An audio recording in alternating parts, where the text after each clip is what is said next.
opa jopiny nang'o kalore kod budget mar ikomenda mar 2024 2025 maromo trilion 4 ma migawo mochung' omenda pacho ka ndi Njuguna Ndung'u biro somo sa 9 e od bura mamalo kendo okinyi ma kawuono Sharon en morna mar bedo kod mokum dak e kaunti ma Homa Bay ka opasi kalore kod budget mar ikomenda 2024 mondo mi wang'e ni to gito ang'o gini ma gigeno nikech mae budget makoro piny owacho oketo mabiro neno ni higa achiel mabiro chenro mopore mag dongruok kaachiel kod mamoko monego bed ni sirkal timo otama mulo sectors mopore kama oting'o sekta mar somo, sekta mar thieth, sekta mar pur, gedo mag apeyni, sekta mar pi kaachiel kod sekta mamoko mabiro ketnegi omenda ma biro konyo chenro mag tich e thuolo mar higa achiel mabiro mano ikomenda mar 2024 kod 2025 ma isomo budget mar ayanga odiochieng' ma kawuono Sharon.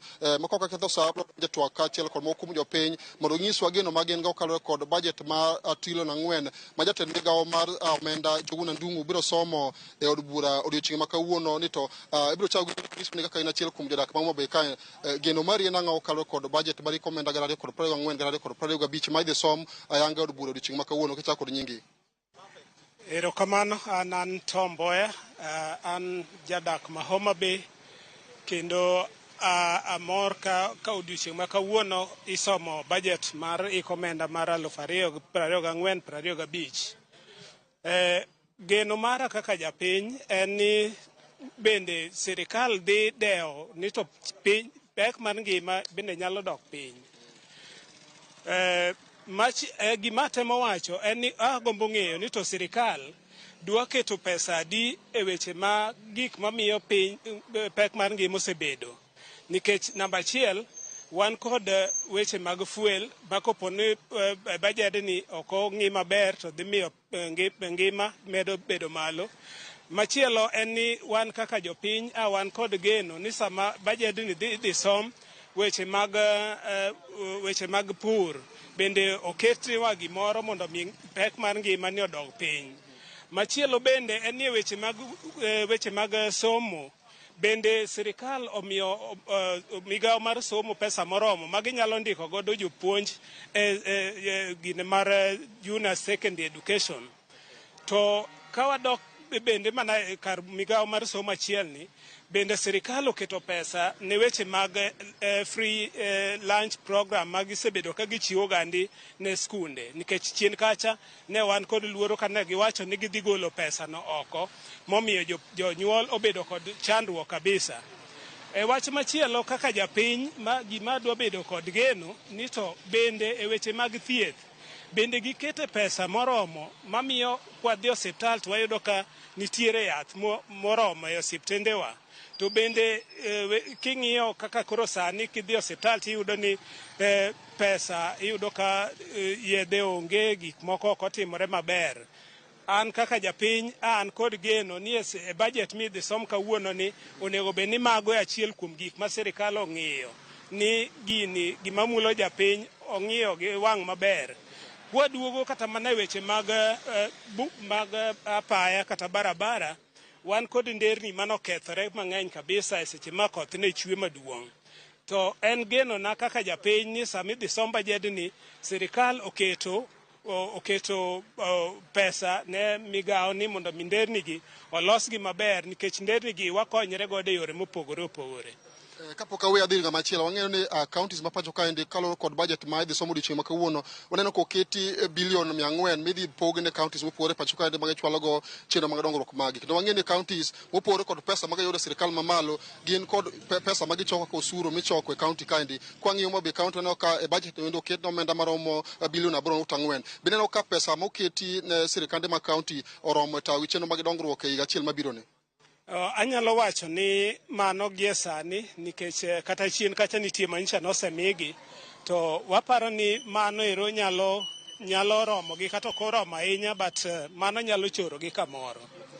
Koro aneno ni mano momigi no gie sani nikech wan bende kaka jopiny wan gi gik ma waywago ma wadwaro ni mondo timnwa gi sirikende mag gwenge mag devolve units gi. Omiyo komedgi pesa to mano wako ni mano ber. Onego medgi kata mokalo kanyo mondo mitijegi odhi maber nikech wang'eyo ni migawo mar thieth wan godo piny ka, wan kod weche mag pur piny ka, wan kod weche moko machalo kata mag lupo gini. Koro waneno ni ka omed gi pesa mang'eny, to gin bende gi make sure ni pesa gi otiyo maber, mok ni ka osemigi pesa to waneno mana ka ji rwakore maber, waneno mana ka ute moko migero to onge gik mamoko mitimo manyiso ni nitiere medruok mar omenda momedi. Erokamano. Sharon bende an ka kod achiel kuom jopiny bro chao gi nyingi tinyiswa ni pachi na ng'aw kalo kod budget misomo kawuono bende seng'iyo kata document ni to gin areas mage kata kuonde mage ma gombo mondo mi jatend migawo mar omenda obi omule kinde mabiro somo budget odiochieng' ma kawuono. An gi nyinga iluonga ni Michael Kojo Otieno, an jadak ma Homa Bay ka kendo an executive director mar Devolution Defenders Network Forum. Sani endi wang'eyo ni dhi som budget mar piny ma en gimiluongo ni budget policy statement madhi bedo issued gi minister mochung' ne weche mag omenda. To gima na aher mar wacho ni expectation marwa kaka jopiny, wadwaro ni mitigation measures mage moketi gi pesa gi midwa dhi tii godo mondo mi okony oganda e migepe mopogore opogore. Wanyalo yudo ni migawo achiel mamulo dhano te, mamulo ng'amo dhier kata ng'amo mewo, en migawo mar thieth. E migawo mar thieth kaendi onego wang'e ni to omenda midhi ket kanyo en omenda manyalo konyo japiny ma kodhi osiptal to ok onyal koso moko yudo yath. Wach mar ariyo en migawo mar pii, nikech pii be mulo ngimawa. Nikech an atemo ng'iye ka natemo diere matin, aneno ka budget policy statement asal, yani the arid and semi-arid land areas, omi pesa mang'eny ahinya mopogore gi kuonde wa mamoko gi, nikech kuonde wa mamoko gi wanti gi kuonde machalo kaka Nyatike, machalo kaka Karachuonyo, machalo kaka kuonde mongore mag Suba Lambwe. Iyudo kuonde go onge gi pii, to koro water pans mang'eny ahinya aneno ka idwa ter gi asal. An expectation mara ang'iyo ni asal ka endi kipogo pesa e migawo mar pii, be kuonde wa machalo kaka Karachuonyo gi, kuonde machalo kaka Mbita, Suba North kata Suba South bo yudo pesa moro moketnegi. Migawo mar adek mana expectation mara manitie ahinya en migawo mar wuoth, mayani en road transport, road network. Ne en kwayo na ni wajumbe mamekwa manitiere these committees ber ka ng'iyo ni to bo omenda okete road network kilometers, nikech ang'iyo budget policy statement giwacho ni gidwa loso nderni malomo 6,800 kilometers madhi bedo tarmacked. Wantie gi so many roads manyalo lead ji towards economical development, maloso gimiluongo ni the tax base, kama ji nyalo yudo chenro mar timo godo ohala. Be nderni go be inyalo losgi. Mana gima neno ka is most important. Then mogik ma adwa sisitiza mamondo mi awachi concerning this budget policy statement en ni wang'eyo ni mitigation measures magiketo onego bed ni giluwore kaluwore gi duond chik, nikech waneno ka ji ywago ni the cost of living ni malo.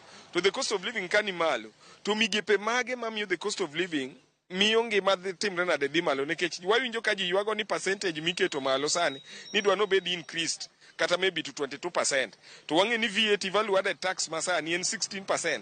Ang'o mamono wajumbe wa manitie reot discuss niya ere kaka wanyalo punguza value added tax maduok to 14%.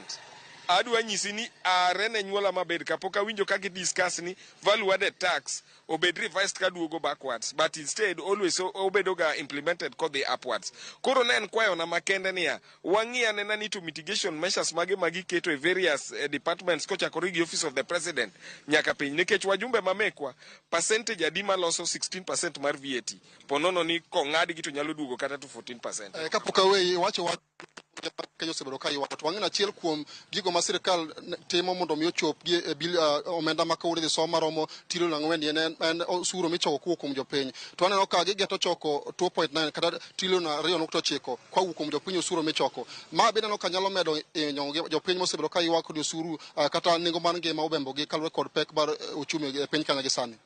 Erokamano kuom penjo mipenjano. Mano luwore gi gimiluongo ni tax base, nikech KRA poko diero nwa mwang'eyo ni to tax base wa mar piny chalo nade manyalo konyo gi mondo mi gichok trilion 2.9.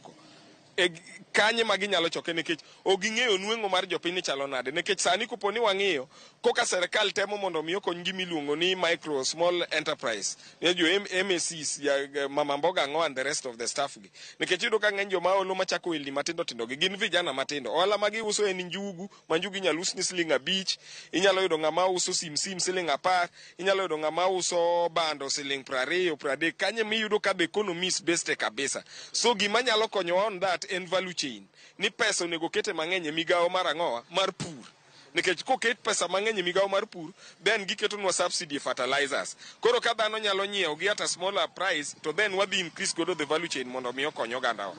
Erokamano Nyasaron kapok aduoke studio mondo idhi nyime kod twak akaw pach japiny achiel biro chako gi nyingi ting'iswa ni gin ang'o gini migeno kalo kod budget ma isomo iko omenda ma 2024 kod 2025 misomo e bunge odiochieng' ma kawuono. Erokamano an iluonga no Otieno Logor jakedo ne ratiro mar oganda e county ma Homa Bay to gi Kenya mangima. Namba 1 aneno ka wachano choko mar 3.3 trillion kendo nitiere bilion 600 gi wiye monego be ni dhi olgowi mondo sirikal ochop dwarogi. To an maduong' kapok awacho wechegi mibadhi kwanya yudo nitie tuo moro mar mibadhi kata national government mang'eny to lwar nyaka piny kinya yudi yo midinego. Kenya nigi pesa mang'eny makata aneno ka jatend migawo mar weche wuoth Murkomen temo propose mondo med fuel nyaka percent 20. Mano gimoko nego timre deni nyadin weche mag kuoge to anyalo konyore. Neno ka Magufuli otiyo bathe ka ma ok omedo ne jopiny tax en gima duong'. Sirikal obed gi data gi jok mapok ochulo osuru sana jodito mineno ni gi ohala madongo dongo gin gi epo osuru iyudo ka japiny mane pinyni emituro gi weche mag osuru. To mar ariyo nyom sirikal ogolo wach ka ni ji obed gi ETR machine to ETR machine matin mogik en 45,000. Tanzania en gima nokel ne jopiny nono mondo kony kata choko osuru nikech ji mang'eny epo osuru kata ohala matindo tindo kata madongo dongo gi ma gima ka sirikal ojiwo iye to dhi konyo kabisa. Migawo ma sirikal ogore piny mokane komi pesa kaka chik dwaro ing'e maber ni ji nodhi otimo gimoro ni Maputo Declaration ni budget wa mar piny atamalo 10 onego kete weche mag pur nikech chiemo ka onge piny to waonge gi teko kaka oganda. Tiyudo ka agriculture gimoketie pod tin kabisa nikech trillion 4 ni kigoe 10% en pesa mang'eny monego mi migawo mar pur.